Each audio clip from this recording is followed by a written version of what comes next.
अंगणवाडी कर्मचाऱ्यांचे मुंबईतील आंदोलन मागण्या पूर्ण झाल्या नाहीत तर हिवाळी अधिवेशनात मुक्कामी आंदोलन करणार.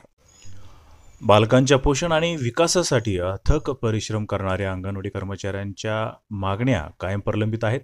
मुंबईत दिनांक 15 ऑक्टोबर रोजी अंगणवाडी कर्मचारी कृती समितीच्या वतीनं प्रोत्साहन भत्ता मानधनात वर्ग करण्यापासून ते पेन्शन आणि ग्रॅज्युटीपर्यंतच्या मागण्यांसाठी आझाद मैदानावर आंदोलन केले.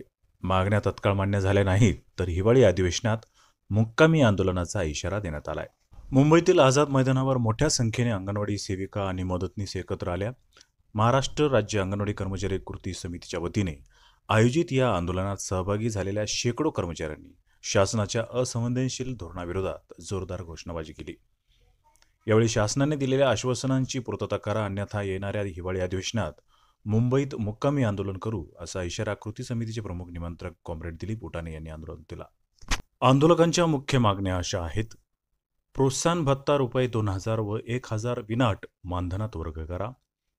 FRS मधील सर्व अडचणी सोडवा, त्याची सक्ती करू नका. FRSच्या नावाखाली लाभार्थ्यांना आहारापासून वंचित ठेवू नका.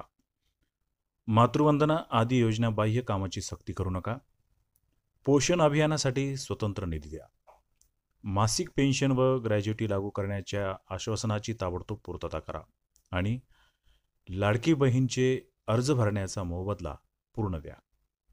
मदतनीसांना देखील या कामाचा मोबदला दिला पाहिजे. अशा प्रमुख मागण्या शासनाने तात्काळ सोडवल्या नाही तर येणाऱ्या हिवाळी अधिवेशनात मुक्कामी आंदोलन करण्यात येईल, असे अंगणवाडी कर्मचारी कृती समितीचे निमंत्रक कॉम्रेड दिलीप उटाणे यांनी सांगितले.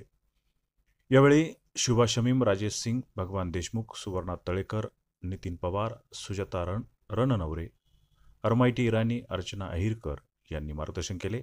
या आंदोलनात मोठ्या संख्येने अंगणवाडी कर्मचारी सहभागी झाले होते. अधिक अपडेट्ससाठी पाहत राहा अंगणवाडी वार्ता. नवीन असाल तर चॅनलला सबस्क्राईब करा आणि या बातमीला शेअर करायला विसरू नका.